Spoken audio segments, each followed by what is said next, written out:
President. Senator from Michigan. Mr. President, today we are debating President Trump's disastrous proposal to cut more than $9 billion in funding that Congress has already approved for local public broadcasting and foreign assistance.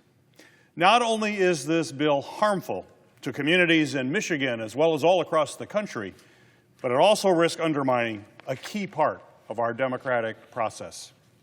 President Trump and his crony, Budget Director Russ Vought, are trying to undercut the voice of everyday Americans in our government through this process. Americans sent us here to represent them and to act in their best interest. And that's why our Constitution gives Congress, not the President, the sole power to make laws, including the power of the purse. And that's why lawmakers routinely come together to decide on a bipartisan basis how to allocate federal funding in a way that best serves the people who live in our states. I'm proud to take part in that important process as a member of the Senate Appropriations Committee. And I'm proud that my Democratic and Republican colleagues on the committee are working hard to advance common sense, bipartisan funding bills that will meet the needs of all of our communities. But Donald Trump wants to throw these bills out the window so he can pick which communities win and which communities lose when it comes to federal resources. Funding laws are still laws, and Congress passed these laws with bipartisan support to direct resources to these programs. No president gets unilateral say on how any law is implemented, and no president gets to overrule Congress's bipartisan laws. But the legislation pending before the Senate today would open up a slippery slope that would undercut Congress's authority, rob our communities of important resources, and ultimately erode the voice of the American people who elect their members of Congress to make these decisions in their best interest. We have to put our foot down because we know it will not stop here. Today, it's funding for local public media, but tomorrow it could be funding for infectious disease research, public education, or weather forecasting, all on the chopping block. They've made it pretty clear that folks just want to cut rather than leading our government in a way that makes our constituents' lives better. We saw it at the beginning of this year when the administration froze funds that Congress passed into law to support local infrastructure upgrades, cancer research, child care programs, opioid addiction centers, and so many more. Just a few weeks ago, the administration froze a ton of funding that Congress passed for summer school and for school programs. And again, with a big bad bill that our Republican colleagues just passed, President Trump signed into law a bill that gutted funding for critical resources like Medicaid and SNAP, ripping health care and food assistance from millions of Americans, all to cover the cost for their massive tax cut for billionaires. And now, today, Republicans are trying to bypass, once again, bipartisan laws, laws that many of them voted for themselves, so that they can rubber stamp another round of President Trump's harmful cuts. Let's take a look at the harm that these cuts will do. Take the proposed elimination of funding for public broadcasting. This would eliminate the single most important source of funding for local radio and TV stations that focus on providing high-quality, community-centered content. With local public media stations from Grand Rapids to Marquette see a huge chunk of their budget eliminated by this bill, they will at a minimum be forced to let people go. In Michigan, these are Michiganders who are just trying to keep their friends and neighbors informed on what's happening in their local community. Families will no longer have 24/7 access to Michigan's Learning Channel, which provides educational math and literacy content for children all across my state. But the biggest harm that these funding cuts will have on our communities is the impact to emergency response and public safety. Many of Michigan's public TV and radio stations are responsible for broadcasting emergency alerts during national disasters like tornadoes, wildfires, or severe flooding. When catastrophic ice storms swept through northern Michigan earlier this year, it was local radio stations that literally saved lives by broadcasting emergency warnings to folks after commercial towers went down.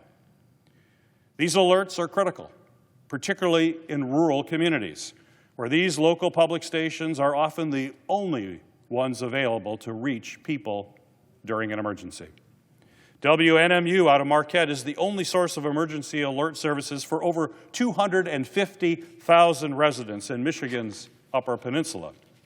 This singular station covers an area larger than Connecticut, Massachusetts, Rhode Island, and Delaware combined. And if Republicans pass this disastrous bill, those communities will be left in the dark when the next emergency strikes. Local public media also plays an important role in supporting national security and law enforcement efforts. In the Thumb region, Delta College Public Media hosts transmitters for the FBI and the Coast Guard to ensure that they can effectively communicate during emergency situations. Eliminating funding for that partnership, as this bill would do, is quite literally putting American lives and the homeland at risk. And don't get me wrong, I'm all for reducing waste and making sure that we're spending taxpayer dollars efficiently. But gutting funding for local stations that communities rely on to keep their families safe is to cut corners that is absolutely detrimental to public safety. So when President Trump and his cronies like Russ Vought say that this bill targets government fraud, waste, and abuse, something that I've spent my entire life fighting against, we know that it's just not true. Don't forget, they just passed a bill that's going to add $3 trillion to the deficit. They don't care about balancing the budget or limiting waste. They want to cut services that American families depend on so they can afford a bigger tax cut for the wealthiest Americans. And in addition to local broadcasting, this bill also will upend bipartisan investments in foreign assistance that Congress made earlier this year to maintain our global leadership and protect U.S. national security interests. While foreign assistance represents less than 1% of the federal government, it provides critical benefits to our nation. These strategic investments help save American lives, reinforce our global leadership, and support economic growth here in our country. Foreign assistance helps promote global stability and prevent conflict that is more costly for us in the long run. But this bill undermines those strategic goals by compromising programs that have long received bipartisan support. Funding for programs like the Feed the Future and efforts to counter Russian and Chinese influence has been cut in this bill. These programs just don't support communities abroad, they actually stimulate local businesses and economies right here at home. Feed the Future, which is a part of the U.S. Agency for International Development, supports local farmers by purchasing their products and distributing them to people in need around the globe. If Republicans pass this bill, those farmers will lose. Feed the Future also partners with universities and colleges across the U.S. to operate innovation labs that draw on their expertise to tackle the world's biggest challenges in food security. Institutions like Michigan State University conduct cutting-edge agricultural research to help farmers grow better products that support Americans. These partnerships also provide training opportunities for the next generation of researchers to help maintain America's competitiveness. If this bill passes, MSU will lose.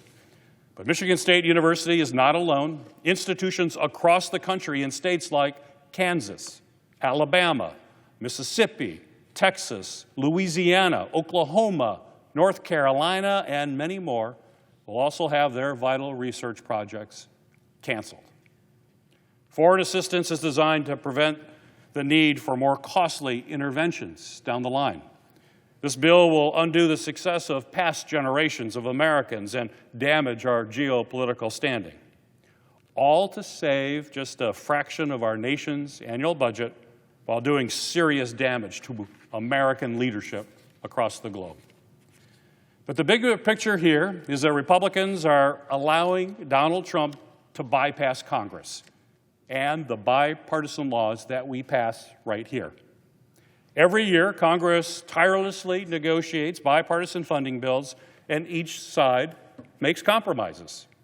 But if one party can simply rip up those bipartisan funding agreements by enacting one-sided rescissions, like what my Republican colleagues are going to be doing here, the appropriations project will simply break down.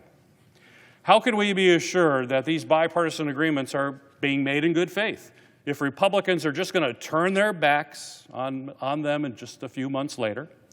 How can we be sure that the funding laws we pass will help all of our communities succeed if our Republican colleagues will simply let President Trump pick who wins and who loses when it comes to federal support? President Trump's budget director, Russ Vought, has already made it clear that he won't stop with this rescission effort. He just opened the door to undercutting the bipartisan funding laws that Congress passed, and there's no telling where he and President Trump will stop if they succeed here. Congress is meant to be an independent branch of the government from the presidency, with our own unique powers. Making decisions about how the federal government should allocate its resources is one of those powers that belongs solely to Congress under the United States Constitution. What we do today will either reaffirm that Congress makes the laws, or it will show how quickly our Republican colleagues will roll over and rubber stamp whatever Donald Trump wants, no matter what harm it may do to the people that they represent. Mr. President, I urge my colleagues to oppose this harmful bill.